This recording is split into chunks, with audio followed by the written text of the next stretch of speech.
وشر الأمور محدثاتها وكل محدثة بدعة وكل بدعة ضلالة وكل ضلالة في النار. أعوذ بالله من الشيطان الرجيم. بسم الله الرحمن الرحيم. ونفخ في الصور فإذا هم من الأجداث إلى ربهم ينسلون. قالوا يا ويلنا من بعثنا من مرقدنا هذا ما وعد الرحمن وصدق المرسلون.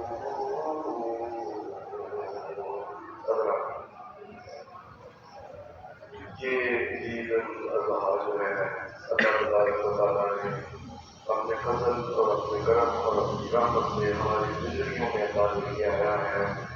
اللہ ہمیشہ کسی خوشی کے موقع ہماری زندگیوں میں لیتا ہے اور اللہ ہمیشہ پریشانیوں تنگیوں اور تکلیفوں سے ہمیں بچا کے رکھے.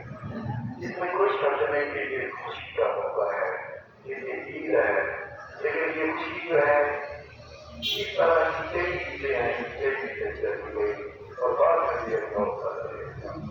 لیکن قیامت کے دن ایک ایسی عید آئے گی مسلمان کے اوپر. میدان معاشرے کے اندر نبی صلی اللہ علیہ وسلم نے فرمایا جب ساری انسانیت کھڑی ہوگی كل الأولين والآخرين لمجموعون إلى ميقات يوم معلوم. ساری انسانیت ایک میدان میں کھڑی ہوگی اور وہ زمین یہ زمین نہیں ہوگی اور زمین ہوگی. یہ والا آسمان نہیں ہوگا اور قسم کا آسمان ہوگا. یہ والا سورج نہیں ہوگا. صلی اللہ علیہ وسلم نے فرمایا سورج جو ہے یہ انسان سے ایک میل صرف ایک میل کے فاصلے سے سورج ہوگا. انسانوں کے پسینے چھوٹ رہے ہوں گے، سمجھ نہیں آ رہی کہ انسان کیا کرے اور کسی قسم کا سایہ نہیں ہوگا. ہاں ان آدمیوں کی اس دن عید ہو جائے گی جن انسانوں کو اللہ تبارک و تعالیٰ قیامت کے دن بلا کے کہے گا آجو میرے عرش کے سائے کے نیچے آئے. یہ لوگ کون لوگ ہیں؟ ان میں پہلا آدمی ہوگا نبی صلی اللہ علیہ وسلم نے فرمایا 7 قسم کے لوگ ایسے ہیں جن کو اللہ قیامت کے دن میدان محشر میں جب کسی چیز کا سایہ نہیں ہوگا اپنے عرش کا سایہ نہیں. پہلا بندہ وہ ہوگا آپ نے فرمایا الایمان والعادل، مسلمانوں کا ایسا حکمران جو خالص اللہ کے دین اور اللہ کی شریعت کے مطابق عدل اور انصاف کی حکمرانی کرے گا.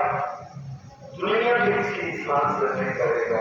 اللہ اس کو بلا کے اپنے عرش کے سائے کے نیچے جگہ کرے گا. دوسرا نبی علیہ السلام نے فرمایا وشاعت اور دوسرا وہ نوجوان جس نے جوانی میں ساری جوانی گزار دی اللہ کی عبادت میں. اس آدمی کو بھی اللہ تبارک و تعالیٰ بلا کے کہے گا چلو میرے عرش کے سائے میں.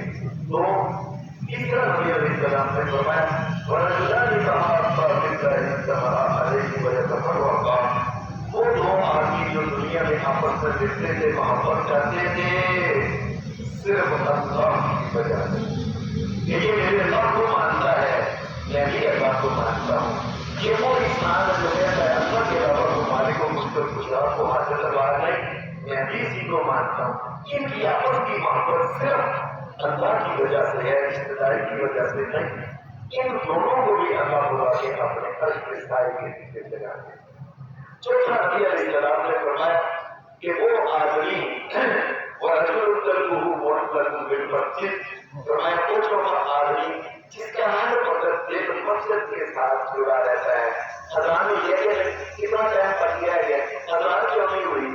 مسجد کے بارے میں اس کا دل جڑا رہتا ہے مسجد کے ساتھ۔ رسول اللہ صلی اللہ علیہ وسلم نے فرمایا اس آدمی کو بھی قیامت کے دن کہے گا کہا جائے ساری زندگی تم ہمارے گھر کے ساتھ تعلق رکھتے رہے، چلو آجو آج میرے عرش کے سائے کے پیچھے آ جائے۔ نبی صلی اللہ علیہ وسلم نے فرمایا پانچواں وہ آدمی ہے جس کو قیامت کے دن اپنے عرش کے سائے کے نیچے اللہ جگہ دے گا۔ فرمایا دنیا میں اس کو گناہ کا موقع ملا، بلکہ گناہ کرنے اور کرانے کے لیے لوگوں نے دعوتیں دی، اور اس نے کہا نہیں تم سمجھتے ہو دنیا دیکھتی ہے، مجھے تو اللہ دیکھ کر میں نے گناہ نہیں کرنا، یہ دنیا ختم ہو جاتی ہے، میں نے اللہ کے پاس جانا ہے۔ میں یہ آدمی جو کہتا ہے نا کہ اللہ مجھے دیکھ کر میں نے گناہ نہیں کرنا، اللہ جس کو اپنے عرش کا سایہ نصیب کرے گا۔ چھٹا وہ آدمی نبی علیہ السلام نے فرمایا وَرَجُلٌ تَصَدَّقَ بِالْمَالِ حَتَّىٰ لَا تَعْلَمَ شِمَالُهُ مَا تُنفِقُ يَمِينُهُ، فرمایا چھٹا وہ آدمی ہے جو اللہ کے راستے میں کسی کی مدد کرتا ہے، خرچ کرتا ہے، دائیں ہاتھ سے دیتا ہے، بائیں اپنے ہاتھ کو بھی پتا نہیں لگنے دیتا، چپ کر کے اس کو کہتا ہے جاؤ اپنا کام کرو، جاؤ جاؤ میں میرے لیے کیوں کرتے رہے ہو، چلو میرے عرش کے سائے کے نیچے۔ یہ ہو گئے 6 اور 7واں آدمی نبی علیہ السلام نے فرمایا وہ آدمی ہے وَرَجُلٌ ذَكَرَ اللَّهَ خَالِيًا فَقَالَ عِبَادُ، میں تنہائی میں اکیلا تھا رات کے وقت، دن کے وقت کوئی اور بات نہیں تھا، اس وقت اس نے اپنے گناہ کو یاد کر کے رونا شروع کر دیا، یا اللہ میرا گناہ کرنے کا کوئی حق نہیں بنتا، تو میری اتنا تیرا فضل اور کرم اور تیری رحمت ہے، میں میری نافرمانی نہیں کیا تھا، میں نے جو گناہ کیے مجھے معاف کر دے۔ نبی علیہ السلام نے فرمایا جو تنہائی میں اللہ کے سامنے روتا ہے قیامت کے دن اللہ میدان محشر میں اس کو چن کے کہے گا اٹھ چل میرے عرش کے سائے کے نیچے۔ اگر یہ میں نے ہر قسم کے لوگ اس لیے بیان کیے ہیں کہ نوجوان آدمی کی اپنی جوانی جو ہے کہ اللہ کی عبادت میں گزارے، اللہ کی عبادت کرے، جو بزرگ ہیں یہ اللہ کے سامنے رویا کریں تاکہ قیامت کے دن سب سے پہلی چیز ان آدمیوں کی ہوگی جن کو اللہ اپنے عرش کا سایہ دے گا۔ ہم اللہ سے دعا کرتے ہیں اللہ قیامت کے دن ہمیں بھی اپنے عرش کا سایہ دے۔ دوسری عید کے بارے میں پہلی بات یہ ہے، سب سے پہلی یہ جو عید ہے، جو قربانیاں ہیں، یہ حضرت یہ جناب محمد رسول اللہ کی سنت ہے۔ یاد رکھنا لوگ اکثر کہہ دیتے ہیں کہ ابراہیم علیہ السلام کی سنت ہے، نہیں، ہم مسلمان جو ہیں یہ اس لیے قربانی کرتے ہیں کہ یہ محمد رسول اللہ نے قربانی کی تھی، ہم اس لیے کرتے ہیں۔ ایک دوسری نبی اسلام نے فرمایا قربانی جو ہے پہلے دن کرنے کا زیادہ ثواب ہے، ورنہ اگر وہ چاہے تو دوسرے دن کر لے، تیسرے دن کر لے، چوتھے دن کر لے، کر سکتا ہے، لیکن پہلے دن زیادہ ثواب۔ یہاں تک کہ نبی علیہ السلام نے 100 اونٹ لیے تھے، 100 کے 100 پہلے تھے۔ اللہ کی امانت اللہ کو جو آپ یقین مانو تھا اس سب کو مسجد میں کافی بتا رہا تھا کہ پچھلے سال اس بندے نے کہا کہ میں دوسرے دن کروں گا، رات کو بکرے مر گیا، رات کو بکرا مر گیا۔ اللہ کی امانت اللہ کے حضور کرو جتنی جلدی ہو سکتا ہے۔ اور اگلی بات یہ ہے کہ قربانی کا گوشت جو ہے نا یہ کوشش کرو مارے غریب دوسرے ان کو بچاؤ، کبھی دل میں تکبر نہ لے آؤ کیا کہ کسی نے گوشت لے نا ہمارے گھر میں آئے نہ اللہ کے لیے کیا ہمیں گھروں میں جا کے ان کو یہ بھائی یہ بھائی یہ بھائی یہ۔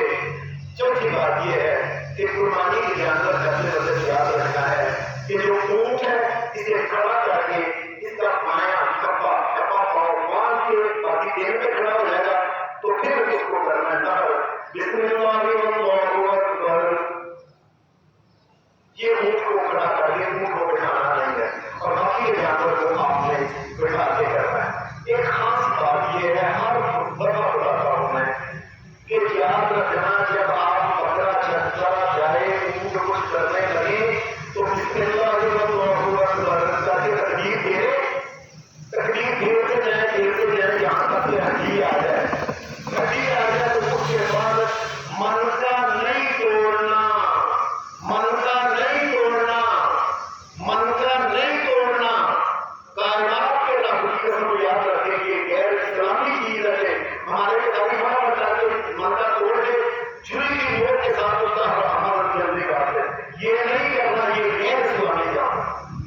یہ ہمارا